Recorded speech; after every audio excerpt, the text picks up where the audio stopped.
कांग्रेस की ऐसी हालत है कि रस्सी जल तो गई लेकिन बल नहीं गया। राहुल बाबा कान खोलकर सुन ले, अगर सुनाई नहीं देता है तो कानों में सरसों का तेल डालकर सुन ले। ये भारतीय जनता पार्टी है, ये 80 के दशक की पार्टी नहीं है, ये 2025 की पार्टी है, जो 45 साल की युवा पार्टी है। ना तो ये रुकेगी और ना ये झुकेगी। और ये झूठी एफआईआर जो हिमाचल में कांग्रेस सरकार ने की है, ये सुक्खू सरकार के ताबूत में आखिरी कील का काम करने वाली। जहां आपको तुरंत लोगों को फौरी राहत देनी चाहिए, वहां आप एफआईआर दे। आपको शर्म आनी चाहिए। आपके पास नेशनल हेराल्ड केस में विज्ञापन देने का तो पैसा है, लेकिन आपदा प्रभावित लोगों को पैसा नहीं है। ये कांग्रेस का डीएनए है। और आरोप हम पर क्या लगाया है? आरोप क्या है जिसके खिलाफ हमारे खिलाफ एफआईआर की है?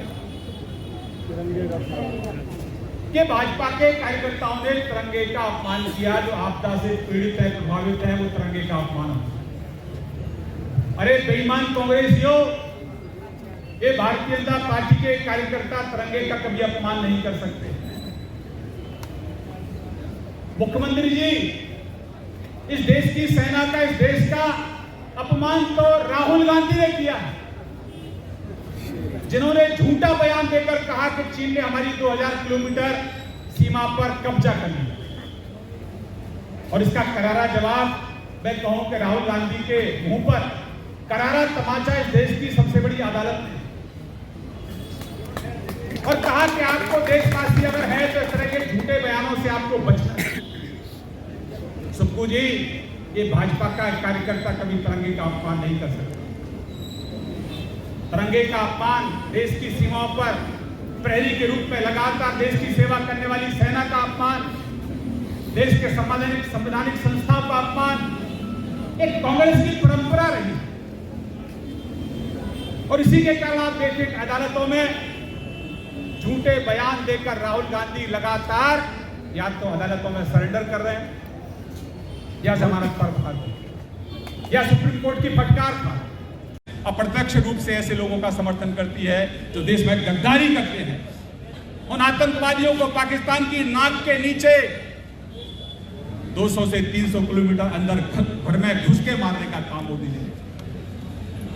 अगर शर्म होती कांग्रेसियों को तो ताली बजाते, समर्थन करते, लेकिन नहीं, वो तो राजनीति करते। ये तानाशाही जो एफआईआर हुई है, ये ऐसे ही नहीं, ये कांग्रेस का इतिहास था। मैं सारी बातों को आपके सामने इसलिए रख रहा हूं कि ये तानाशाही कांग्रेस के डीएनए में। अयोध्या में जब ढांचा गिराया गया तो कितनी सरकारों को बर्खास्त किया, याद है आपको? हिमाचल भी। बताओ कितनी सरकारों को बर्खास्त किया? 4। हिमाचल भी उसमें। बताओ, मैं पूछना चाहता हूं। उत्तर प्रदेश में जब वो ढांचा गिराया गया तो उत्तर प्रदेश की कल्याण सिंह सरकार को बर्खास्त किया गया, हिमाचल की सरकार को बर्खास्त किया गया, राजस्थान की सरकार को बर्खास्त किया गया, मध्य प्रदेश की सरकार को बर्खास्त किया गया। तो संविधान का मजाक कौन उड़ा रहा है? हम उड़ा रहे हैं कि कांग्रेस उड़ा रही है? और ये झूठी एफआईआर भी कहीं ना कहीं संविधान का मजाक है। जहां आपको तुरंत लोगों को फौरी राहत देनी चाहिए, वहां आप एफआईआर दें। आपको शर्म आनी चाहिए। आपके पास नेशनल हेराल्ड केस में विज्ञापन देने का तो पैसा है, लेकिन आपदा प्रभावित लोगों को पैसा नहीं है। आदरणीय जयराम जी कह रहे थे, ये त्रासदी पूरे हिमाचल की, और आज जो कार्यकर्ता यहाँ इकट्ठे हुए हैं, ये पूरे हिमाचल के लिए हुए हैं। अगर कहीं आपदा आएगी तो कांग्रेस सरकार चाहे पीछे रहे, भारतीय जनता पार्टी का कार्यकर्ता और दुगनी चाल से आगे चलकर ऐसे लोगों को राहत पहुंचाने का काम करेगा। भारतीय जनता पार्टी जिंदाबाद। और ये कांग्रेस सरकार अपनी जेब से कुछ नहीं दे रही है। ये कांग्रेस सरकार केंद्र में जाती है पैसा मांगने के लिए, लेकिन हिमाचल के लोग, हम अभिनंदन करते हैं अपने प्रधानमंत्री जी का कि बिना किसी भेदभाव के जितनी आवश्यकता होती है हिमाचल को तत्काल पैसा दिया जाता है। और आगे भी हिमाचल की मदद जारी रहेगी। लेकिन ये लोग हिमाचल का जो हिसाब किताब है जनता को नहीं देते। पैसा तो ले आते हैं लेकिन हिसाब किताब नहीं देते। तो ये तो अभी अंगड़ाई है और आगे और अंगड़ाई है। कांग्रेस कान खोलकर सुन ले, ये जो आज का प्रदर्शन है ये केवल सिंबॉलिक प्रदर्शन है। अगर ये एफआईआर वापस नहीं हुई तो आने वाले समय में कांग्रेस को हर बूथ पर कार्यकर्ताओं के रोष का सामना करना पड़ेगा। इन्हीं शब्दों के साथ अपनी वाणी को विराम देता हूँ। बहुत बहुत धन्यवाद। भारत माता की जय। आज हम सब लोग यहाँ एक विरोध प्रदर्शन के लिए आए और इस मौका पर भारतीय जनता पार्टी के माननीय प्रभारी, उत्तर प्रदेश के माननीय पूर्व मंत्री, वर्तमान विधायक आदरणीय श्रीकांत शर्मा जी, नेता प्रतिपक्ष, पूर्व में मुख्यमंत्री और हिमाचल प्रदेश का चहुमुखी विकास करने वाले आदरणीय श्री जयराम ठाकुर जी,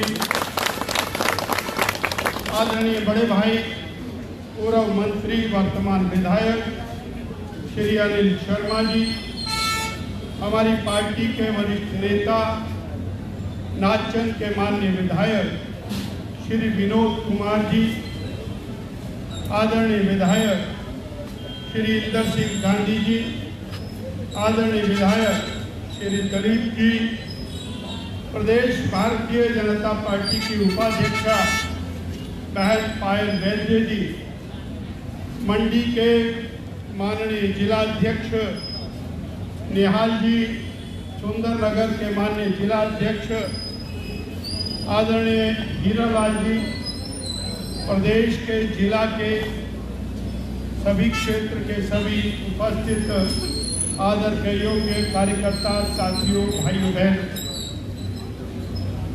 हमें संबोधन मिला माननीय प्रभारी जी का, माननीय जयराम।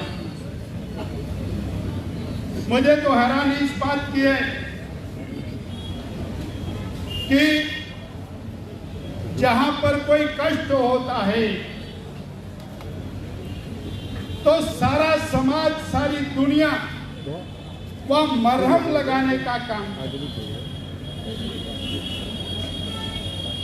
और यहाँ पर ये सब लोग अपना घर बार छोड़कर और धरना प्रदर्शन करने के लिए निकले हैं, क्योंकि जहां आपदा आई, जहां घर टूट गए, जहां 45 लोगों की जानें चली गई, पूरे के पूरे खेत खलियान बगीचे समाप्त हो गए, ऐसी भयानक त्रासदी में जी रहे लोगों के ऊपर सरकार का कहर टूटा, सरकार का वज्रपात हुआ।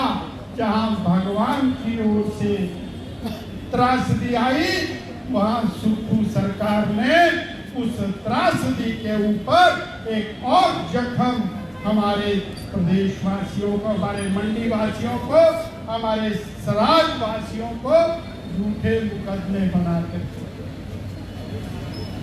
पिछले 3 दिन से लगातार बरसात चल रही, मंडी क्षेत्र की 90% सड़कें बंद हैं। कल रात तक तो प्रशासन ने खबर भेज दी शिमला के प्रदर्शन नहीं होने वाला है, क्योंकि सब सड़कें बंद है, बंदे आएंगे नहीं।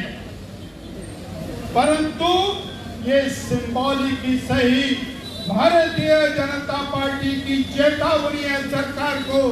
ये जो झूठे मुकदमे आपने दर्ज करने का सिलसिला शुरू किया है, इस तानाशाही को मिटा करके हम दम लेंगे, ये तय है। यहाँ से आज ये